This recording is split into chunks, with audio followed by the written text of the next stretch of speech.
présenterons également des images du spectacle La Radbühne qui s'est déroulé les 17, 23 et 24 septembre à Neuf-Brisach. Ces images seront suivies des informations régionales avec deux invités, M. Gérard Grus, principal du collège de Vogelsheim, ainsi que M. Francis Massard de Ribeauvillé, qui vous expliquera le fonctionnement de son capteur solaire. En page magazine, le film Pâturages et vignobles, dont vous avez pu voir un extrait du tournage la semaine dernière. Et maintenant, place à l'information. Bonsoir à tous, merci Marie-Paul. Nous avons un très joli chou sur le plateau. Vous vous en souvenez, ce chou est arrivé la semaine dernière, livré par une très jolie jeune femme dont nous n'avons pas retrouvé la trace. Alors si jamais quelqu'un pouvait le faire à notre place, ce serait très sympathique de votre part. En attendant, place aux nouvelles locales d'abord. Le conseil municipal s'est réuni lundi en séance ordinaire. Georges Trécher, maire, nous a souhaité un prompt rétablissement à Gilbert Laurent, hospitalisé en République fédérale allemande, pour un sérieux malaise. Il a aussi souhaité à notre président à tous, Joseph Durand, un joyeux anniversaire à l'occasion de ses 60 ans. Bravo Joseph et champagne pour tout le monde. Cela dit, la commune mettra en principe en chantier quelques gros projets pour l'année 1990. D'abord, l'extension du hall des sports. Ensuite, la construction d'un bâtiment multifonction place de la mairie. L'aménagement du musée gallo-romain et celui d'une salle d'exposition des instruments d'optique et de mesure de la collection Hirt, dont nous allons voir quelques images si la technique est prête à nous les envoyer.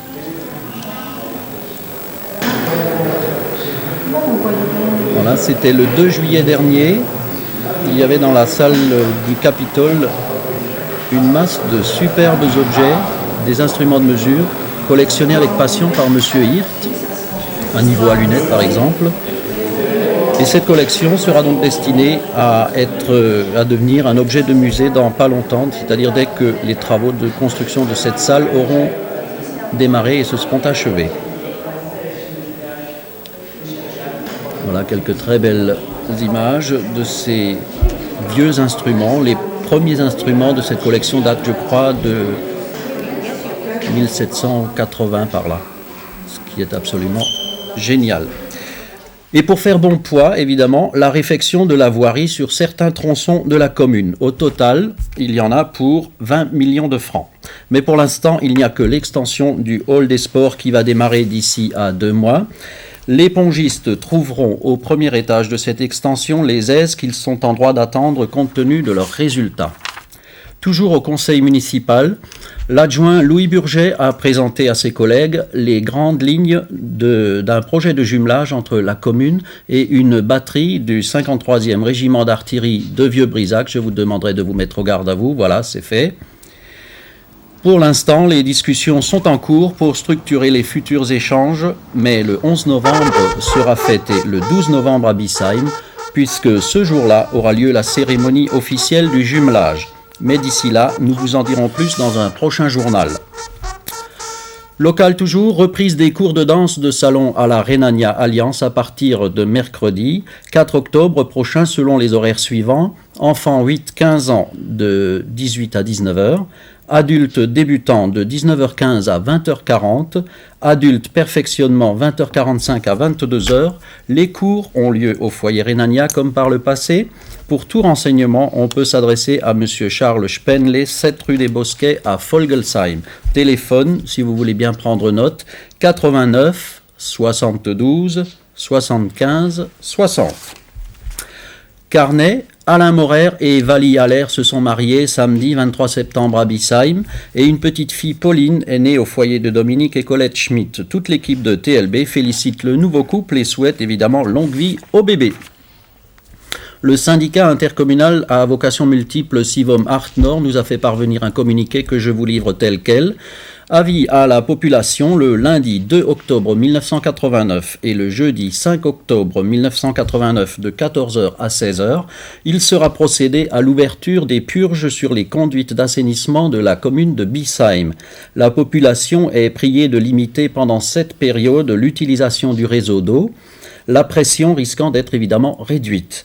Prière aussi aux automobilistes de ne pas stationner à ces dates sur les bouches à clé marquées en jaune. Donc faites attention sur les bouches à clé. Je vous avais signalé le spectacle de la Rade Bunet, et Marie-Paul vous en a parlé également, qui a été joué à Neuf-Brisac samedi et dimanche dernier. Notre équipe, Denis Munier et Philippe Loquet, sont allés filmer une partie de cette fresque. Regardez.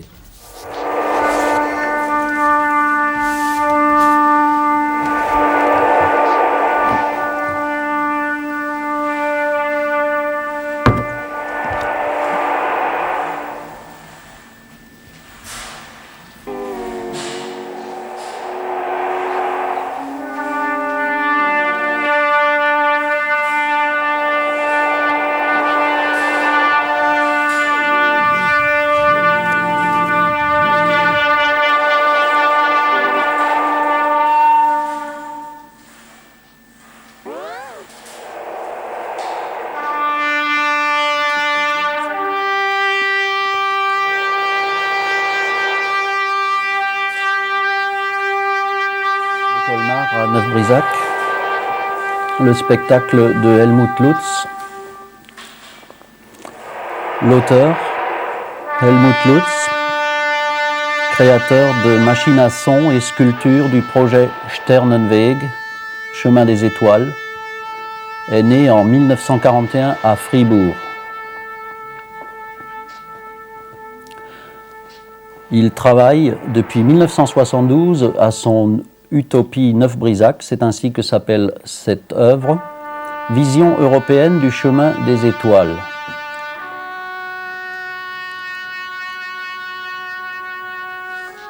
La Radbühne, spectacle musical dans un décor mécanique adapté à la topographie d'une casemate dans les remparts de Neuf-Brisac.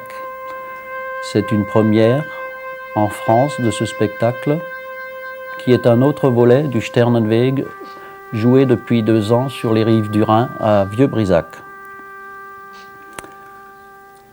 Ce spectacle, un triptyque d'inspiration mystique et religieuse, se compose d'un premier volet intitulé Pausenaltar, le second Radbühne et le troisième Sternenweg. Le pèlerinage de Saint-Jacques de Compostelle en est le sujet. Et enfin, il faut le souligner, le projet d'Helmut Lutz, son vieux rêve, installé après les avoir initiés au voyage, les 3 volets du Sternenweg dans la ville qui l'a inspiré, à savoir Neuf-Brisac. La trompette que vous entendez,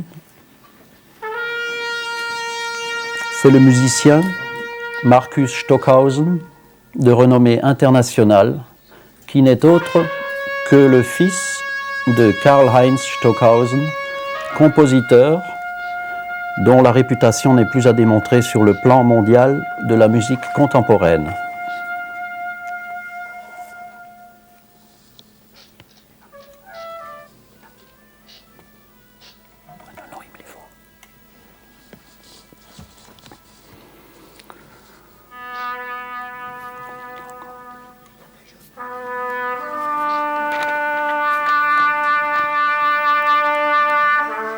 Voilà quelques extraits filmés par notre équipe samedi dernier.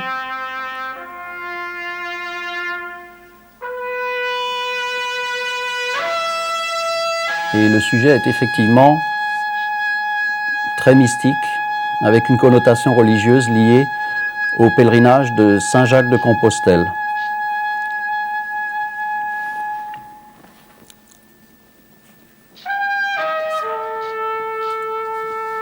Je vous laisse regarder ces images.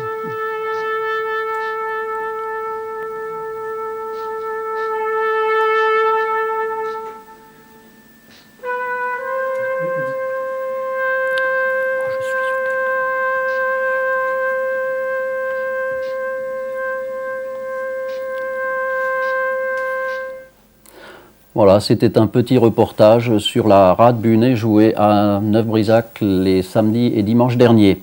Quelques informations régionales. Chez les voisins de Neuf-Brisach, on peut signaler qu'un programme de 58 logements HLM devrait bientôt voir le jour avec le concours de l'OPHLM du Haut-Rhin et celui de l'organisme allemand voisin. 2 tranches sont prévues, l'une en accession à la propriété, l'autre en locatif seul. Pour l'instant, il s'agit pour les promoteurs de peaufiner le dossier, mais en principe, le programme locatif devrait démarrer en premier, c'est-à-dire l'an prochain en 1990. Région toujours, mercredi dernier, une délégation d'anciens libérateurs américains a été reçue à la mairie de Neuf-Brisach. M. Benjamin D. Twigg conduisait la délégation et a remis un chèque de 50 000 francs, ce qui n'est pas rien, à Maurice Zimmerle, maire de la ville.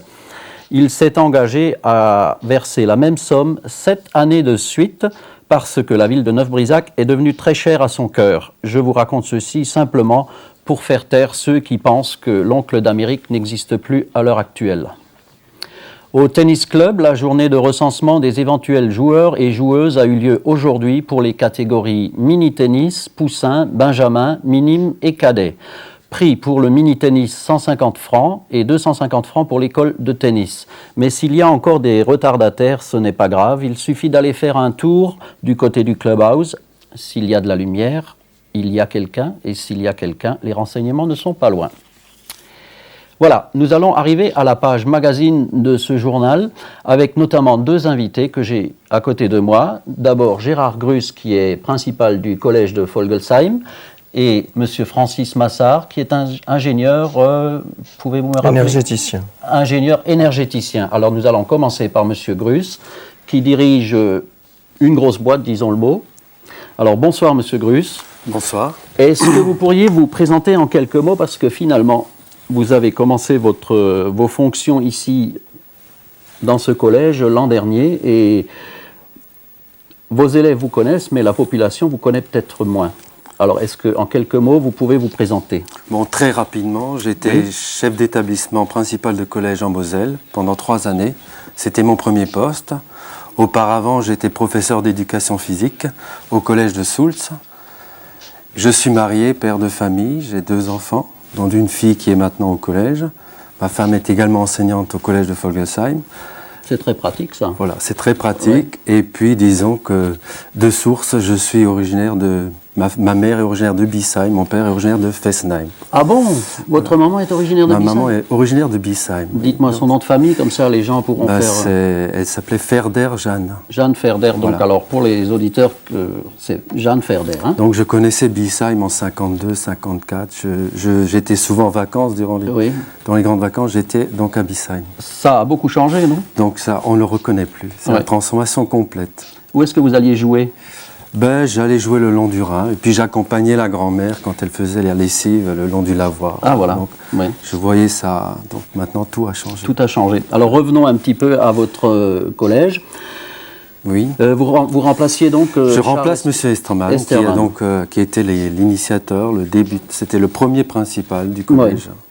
Oui, c'est vrai que c'est le seul principal en combien, 16 ans, je crois. 25 ans. 25 ans. Parce que M. Esterman a commencé à Neuf-Brisach par un cours complémentaire, et puis on a enchaîné par un collège d'enseignement général, et puis avec l'extension démographique due à l'installation des industries, c'est devenu un CES nationalisé, et maintenant c'est un collège. Voilà, alors racontez-moi un petit peu, j'ai dit tout à l'heure que c'était un grand bahut, puisque c'est comme ça que ça s'appelle, oui. Dans le langage populaire. Alors, combien d'élèves, combien de profs, comment ça fonctionne un collège? Bon, le collège de Folgelsheim comprend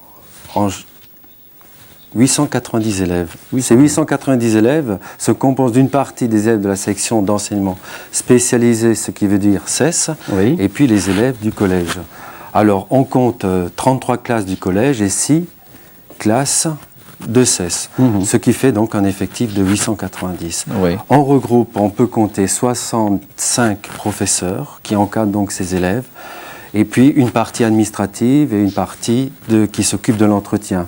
En somme, si on veut globaliser, c'est 100 adultes qui s'occupent quotidiennement des élèves et journellement. C'est-à-dire il y a un adulte pour presque 9 enfants, quoi. Oui, si on fait un calcul... qui n'a rien à voir avec la réalité. Oui.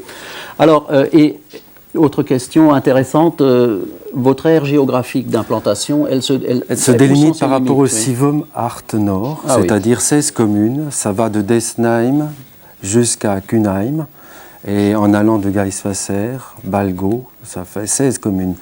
Par contre, la section d'enseignement spécialisé recrute les élèves des collèges du district de Fortschwihr et de Vogelsheim. Ça veut dire que nous prenons des élèves de 33 communes environnantes.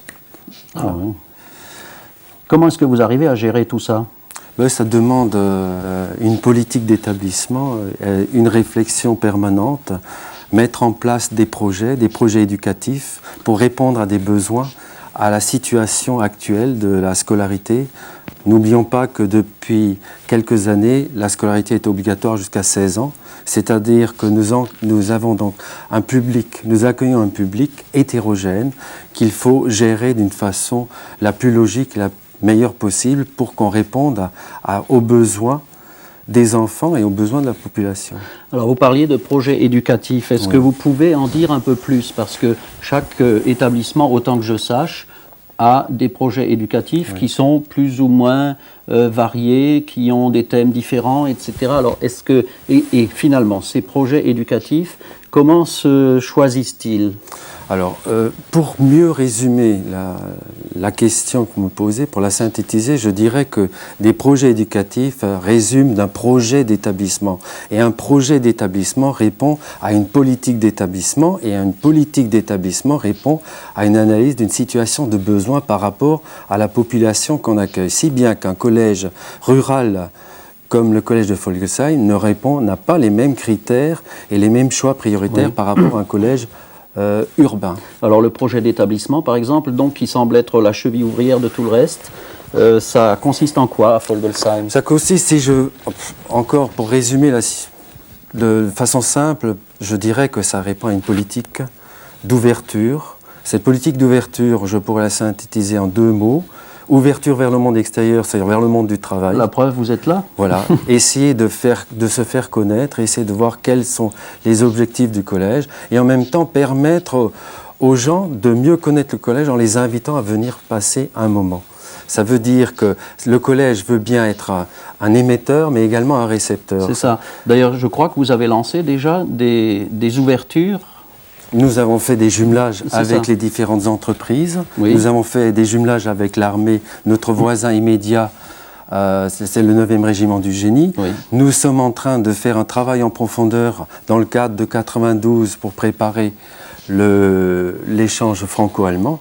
Et un des projets actuels, grâce au soutien logistique du conseiller général, M. Meyer, nous a permis de mettre en place un labolangue qui est vraiment une expérience unique dans l'académie. Et je dirais même que ce labolangue, quand il sera terminé fin octobre, sera unique dans la région. Alors écoutez, prenons date déjà, monsieur le principal. Dès que ce labolangue va tourner, l'équipe de tournage de TLB viendra faire des images et puis vous reviendrez ici et on en reparle. D'accord ? D'accord, je retiens la date et puis Vous nous faites signe et on viendra. Parce que ça, effectivement, c'est une expérience qui va bien au-delà d'un simple établissement scolaire. Voilà. Il faudrait qu'elle s'ouvre sur les adultes. L'objectif de l'établissement, c'est que ça doit également être un centre, un relais culturel. Voilà. Que ça réponde à un besoin de la population. Voilà. Monsieur Grus, je vous remercie beaucoup. Je vous remercie. Nous aurions encore beaucoup de choses à dire, mais nous sommes tenus également par le temps. Alors, je me tourne vers le second invité, Monsieur Massard. Rebonsoir et surtout, merci d'être venu. Bonsoir, Monsieur Lenghi. Alors, en quelques mots, pouvez-vous vous présenter, vous, donc en tant qu'ingénieur, comment disiez-vous déjà? Énergéticien. C'est-à-dire, voilà. J'ai un bureau d'études énergétiques. C'est un terme qui est assez général et pas très connu, mais ça recouvre en fait une spécialisation que j'ai souhaité développer depuis une dizaine d'années, à savoir les économies d'énergie essentiellement et les énergies renouvelables. Donc c'est 2 domaines qui sont relativement peu connus peut-être, sauf les économies d'énergie qui ont déjà, au moment où le pétrole était le plus cher, eu l'occasion Alors, ma première question, Monsieur Massard, est la suivante. Finalement, on ne voit pas beaucoup de capteurs solaires sur les toits ou même dans les jardins, en Alsace ni ailleurs d'ailleurs. Et je suis un peu étonné. Est-ce que le soleil a de l'avenir? Et si oui, pourquoi? Mais c'est certain, le soleil a de plus en plus d'avenir, puisqu'actuellement notre société fonctionne sur l'utilisation d'un stock d'énergie fossile qui diminue au fur et à mesure, que ce soit le pétrole, le charbon, etc. Donc plus les énergies stockées diminuent, plus le soleil, qui lui est inépuisable, a de l'avenir. Oui, oui. Au niveau économique, de la même façon, plus les autres énergies renchérissent, et inévitablement elles le feront, plus le soleil, par rapport à ces énergies, deviendra bon marché. Bon marché. Oui, oui. Mais c'est à long terme, c'est pas dans les 10 années qui vont venir. Bon, il y a eu les 2 chocs pétroliers dans les années 70, oui. Qui ont fait comprendre tout à coup aux gens qu'il fallait faire attention. Alors on a assisté à un démarrage de quelques volontés solaires, etc., d'énergie de remplacement, mais tout à coup ça s'est arrêté. Eh bien, il y a une explication à ça, il y en a même 2. D'une part, la première, c'est le contre-choc pétrolier, c'est-à-dire la baisse brutale du prix du pétrole et du dollar qui a amené une diminution du coût à l'utilisateur, très importante. Le prix du pétrole est divisé par 2 depuis 1986, ouais. Actuellement. Donc ça, c'est une première explication. Et la deuxième, c'est l'arrêt des aides de l'État.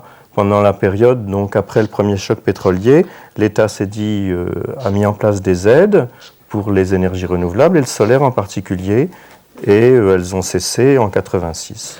Alors, Monsieur Massard, dites-moi un peu, pourquoi vous avez donc élaboré un panneau en béton, un panneau solaire en béton? Si la technique peut nous renvoyer l'image du panneau solaire, ce serait pas mal.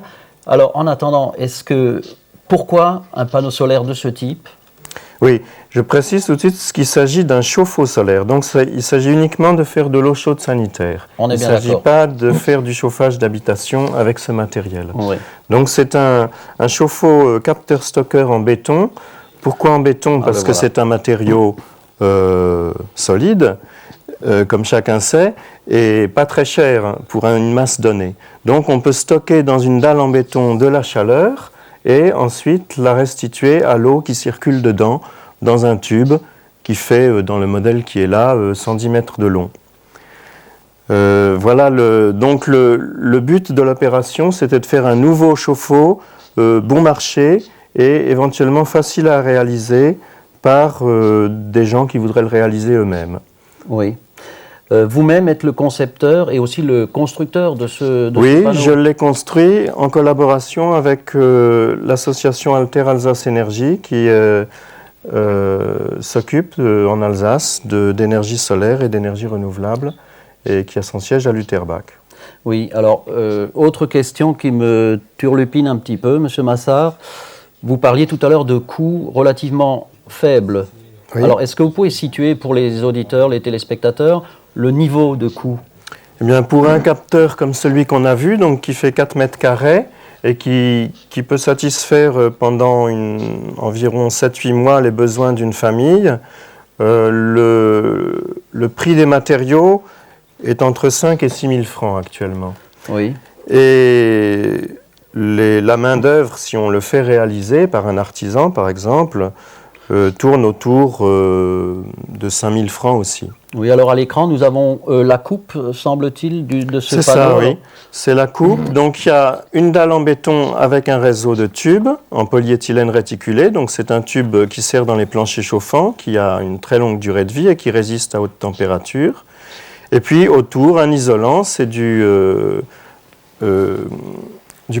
non pas du polystyrène, mais non, je ne retrouve plus le nom actuellement. Au-dessus, on a une couche de polycarbonate transparente qui laisse passer le rayonnement solaire et qui isole également la dalle par le dessus. Alors, juste encore une question. Vous-même, vous l'avez expérimenté? Oui. Et quels sont, grosso modo, les rendements d'un tel capteur? D'un tel chauffe-eau, pardon. Oui. On peut obtenir, dans les 3 mois d'été ou 4 mois, disons, on peut obtenir en moyenne, évidemment ça dépend des journées, 110, 120 litres d'eau à 45 degrés à peu près. Oui. Donc ça correspond aux besoins moyens d'une famille de 3-4 personnes, suivant les besoins. Dernière question, Monsieur Massard, est-ce que vous envisagez de diffuser votre invention sur une grande échelle? Et à qui s'adresse-t-elle? Elle s'adresse à tous ceux qui jusqu'à présent étaient intéressés par le solaire mais qui étaient arrêtés par son prix. Et en particulier, je pense, elle peut s'adresser à des collectivités, par exemple des communes qui souhaiteraient fabriquer de l'eau chaude pour des terrains de camping communaux. Oui. Elle s'adresse aussi aux centres de vacances qui fonctionnent surtout en été et qui ont souvent de grands besoins d'eau chaude pour les douches. Donc c'est des organismes qui peuvent soit le faire réaliser, soit éventuellement le faire faire par des équipes, des chantiers de travail. Et actuellement, on a un projet avec Jeunesse et Sport, donc l'association Alter Alsace, envisage, avec l'aide de Jeunesse et Sport, de réaliser des chantiers internationaux de jeunes pour réaliser ce type de matériaux pour des utilités d'intérêt général. Monsieur Massard, merci d'être venu nous raconter un peu votre expérience et j'espère que peut-être dans l'avenir, des auditeurs qui auront vu cette émission seront tentés par le solaire de M. Massard. Pourquoi pas. Merci. Page Magazine, la semaine dernière, nous vous avons donné un petit aperçu des Hauts-de-Chaume et de la Vigne. Aujourd'hui, le film de 13 minutes est monté et nous avons pensé vous le présenter tel qu'il sera livré à la Fédération des groupes folkloriques d'Alsace. Nous vous laissons évidemment juge du talent de l'équipe de TLB, mais regardez et surtout dégustez ces quelques minutes d'air vosgien et de Turkheim.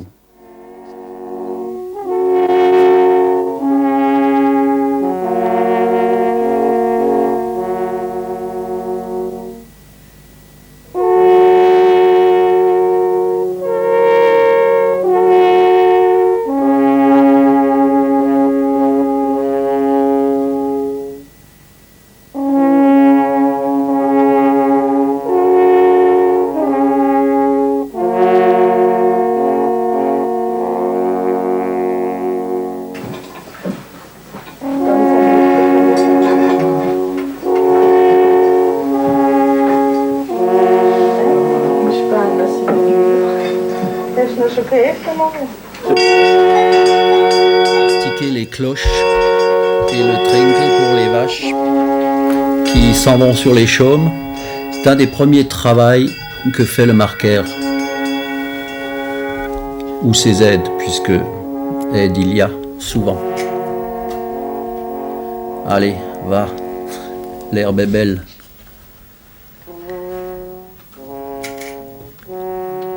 Voilà, les vaches sortent de leur étable et paisiblement elles montent brouter l'herbe grasse. Il faut d'ailleurs savoir que l'herbe là-haut a une saveur tout à fait particulière. Voilà, je suppose que c'est dimanche. Les citadins viennent voir leurs amis des Crêtes. Un grand salut, bonjour.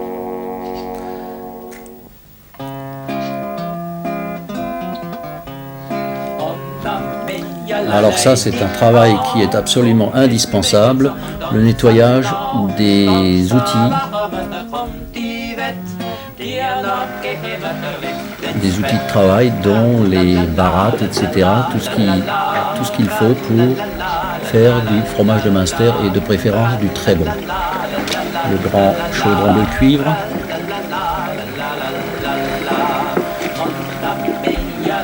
Voilà. Alors là, vous êtes dans le sein des seins d'une marquerie.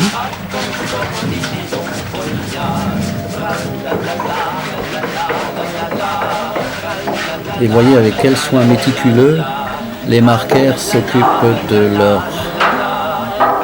leurs objets.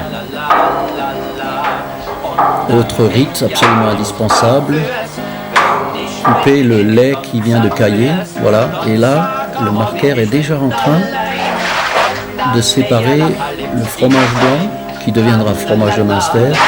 Voilà. Et il met ça dans les petits récipients en bois, toujours. Enfin, on en voit maintenant en plastique aussi.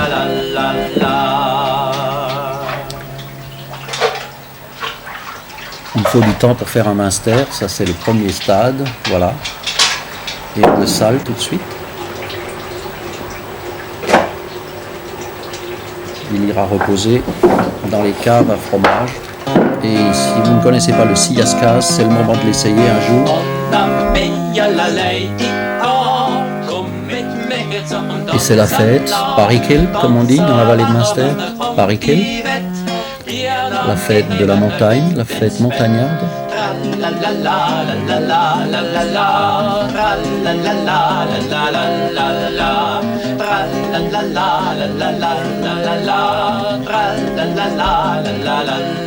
Ce sont de vieilles danses traditionnelles.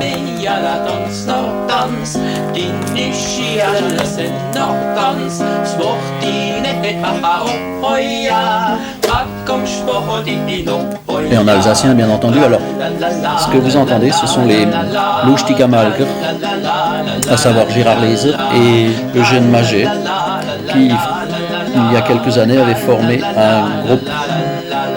Et le monsieur qui souriait à la fenêtre, c'était Roger Wagner, le président du groupe folklorique des marquaires de la vallée de Münster.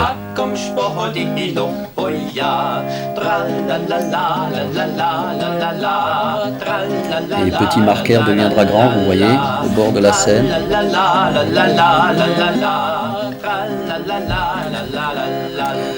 Alors, autre image qu'on ne voit plus maintenant, le marquaire charge les fromages de Münster dans la petite charrette à laquelle est attelé un âne pour descendre dans la vallée et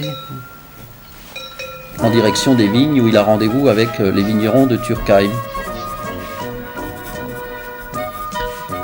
Mais la fête continue sur la montagne.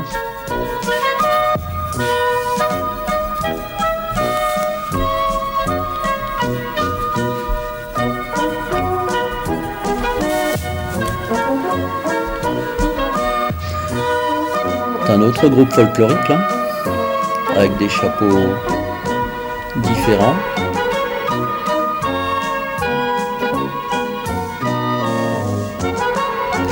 Il n'y a hélas pratiquement plus de Parikel à l'heure actuelle.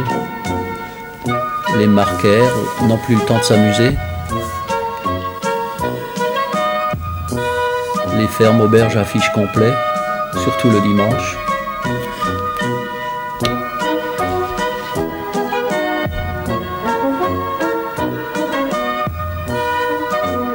Et TLB prie ses spectateurs, téléspectateurs, auditeurs de bien vouloir l'excuser. Il y a un petit problème de couleur que nos techniciens essayent de régler.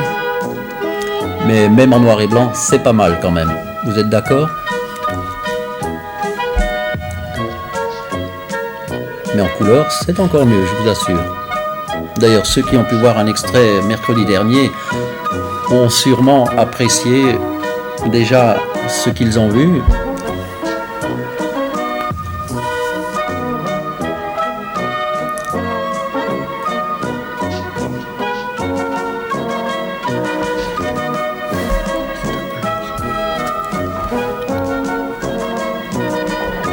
Ah, nous voici arrivés à Turkheim, du moins dans la cave de Monsieur Hurst.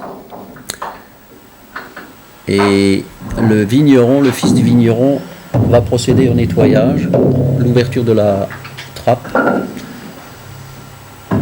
Et ce n'est pas rien de nettoyer un fût de ce type. Dans le temps, on envoyait des petits gamins, des enfants, tout nus pour faire ça.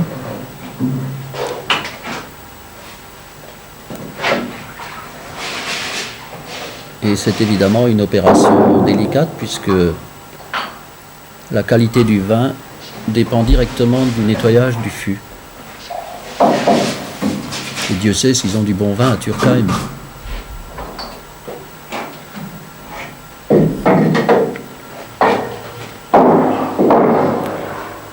Ah oui, ça sonne creux.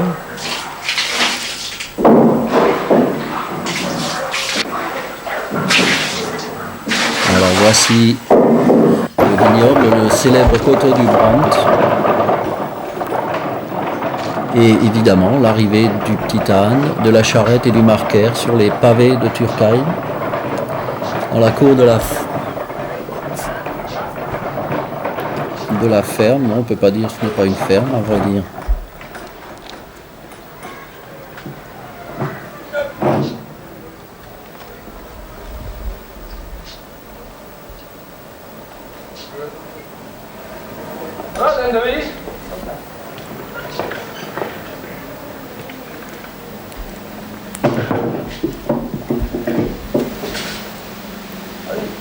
Bonjour, bonjour monsieur, les Gates.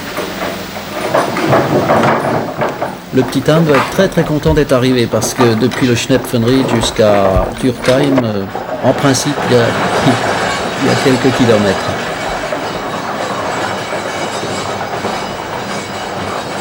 Alors voilà, les vendangeurs se mettent en route. C'est l'heure d'aller dans les vignes.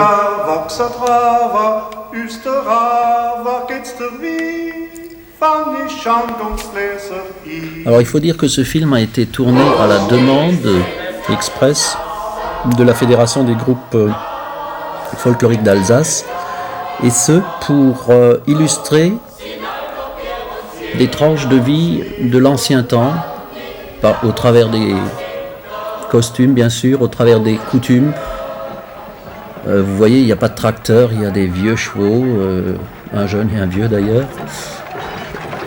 Les hôtes ne sont pas en plastique, etc. Tout ça, ça procède de la même intention, celle de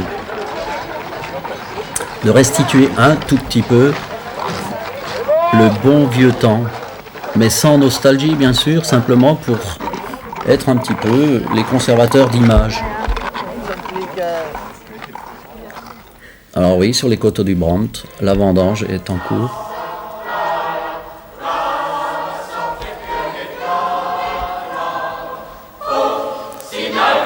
Et là, j'ai l'impression qu'on arrive avec le casse-croûte. Une chose très importante parce que vendanger donne faim et soif, bien sûr.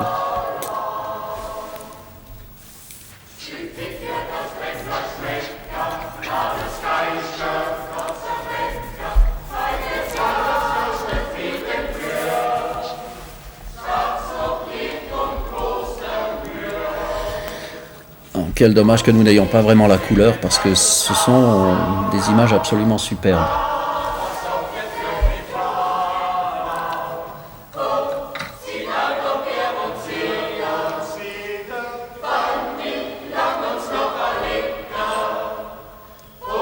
Oui, c'était bien le casse-croûte qui arrivait. Hein.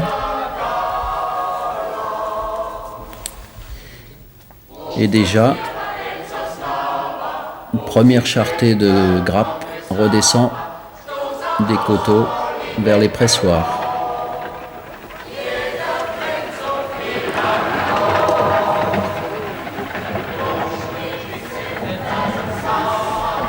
Alors un petit détail, vous avez vu tomber quelques grappes, je vous assure qu'un vigneron se serait baissé pour les ramasser. Et puis évidemment, qui dit vendange dit forcément la fête, la danse.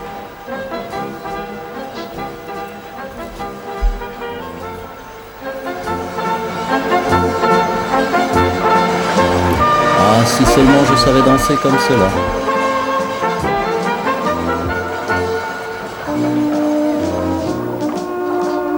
J'irai de ce pas m'inscrire à la Rhénania Alliance.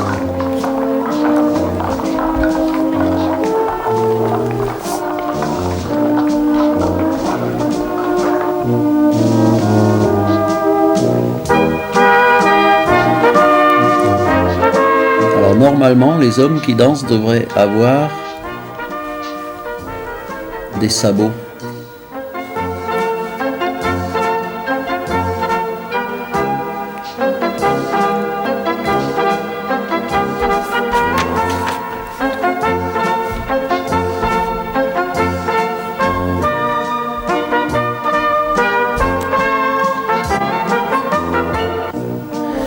Et bien sûr, nous sommes à Turkheim, le veilleur de nuit, indispensable, incontournable.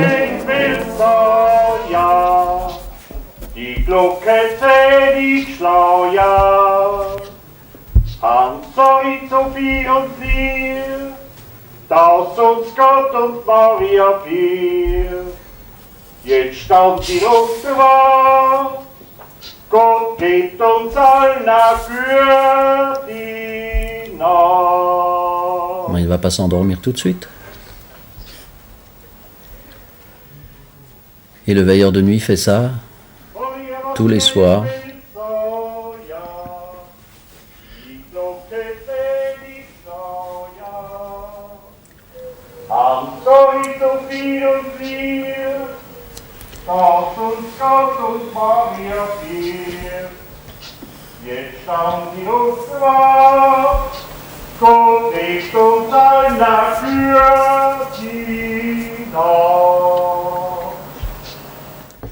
Je ne sais pas si vous êtes comme moi, mais moi j'ai beaucoup aimé. Il ne reste pas grand-chose à ajouter à ces belles images qui, j'espère, vous auront donné envie de faire un tour dans les fermes auberges ou dans les vignes. Excusez-nous encore pour cette panne de couleur. Profitez-en, les vaches sont encore sur les chaumes et les vendanges ont démarré. Je vous souhaite pour ma part encore une bonne soirée.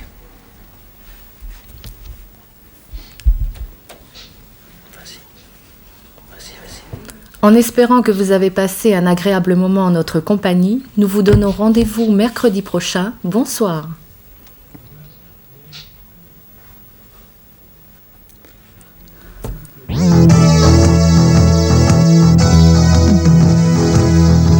Mesdames, Mesdemoiselles, Messieurs, nous allons vous présenter l'équipe de TLB, Télévision Locale Biesheim, qui va vous permettre tout au long de l'année de recevoir, et cela tous les mercredis entre 19h30 et 20h, des programmes sur votre réseau.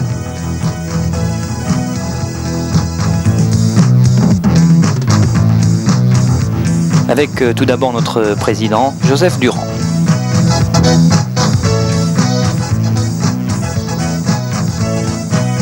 Notre vice-président, Philippe Loquet.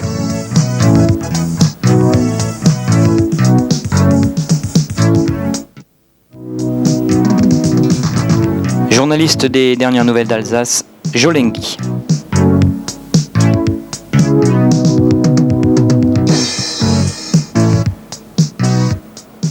Responsable de production et à Radio 100, Régis Schaeffer.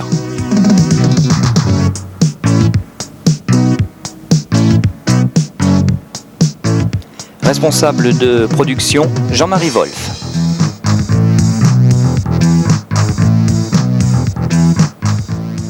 Cadreur, Jean Laporte.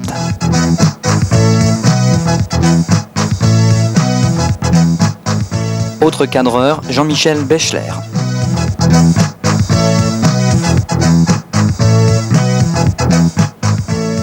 Assistant réalisation et responsable son, Roger Stoflik.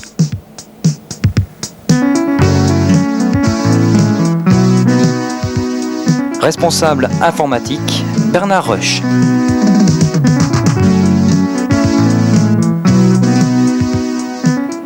Cadreur, Denis Munier.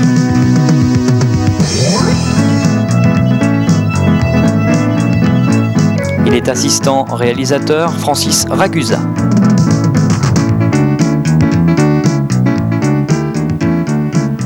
Claude Erdinger, éclairagiste.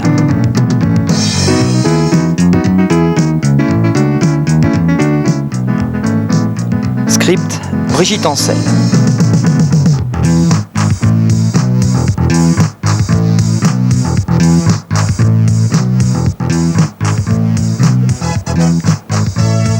Jean Decker, chef de plateau.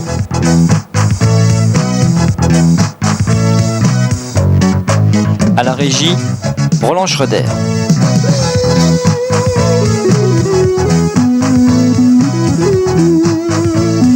Lionel Patenotre, réalisation responsable technique.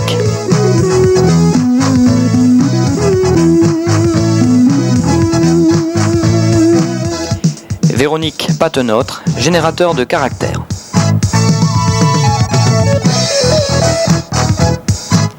Autre script, Martin Weiss.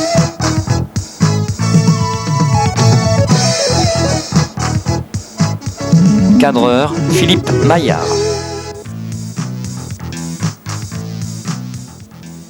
Chef de plateau, André Federlen.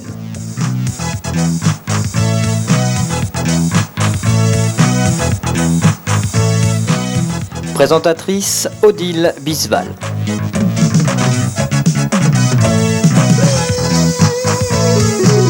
Présentatrice également, Marie-Paul Loquet et Nathalie Burger.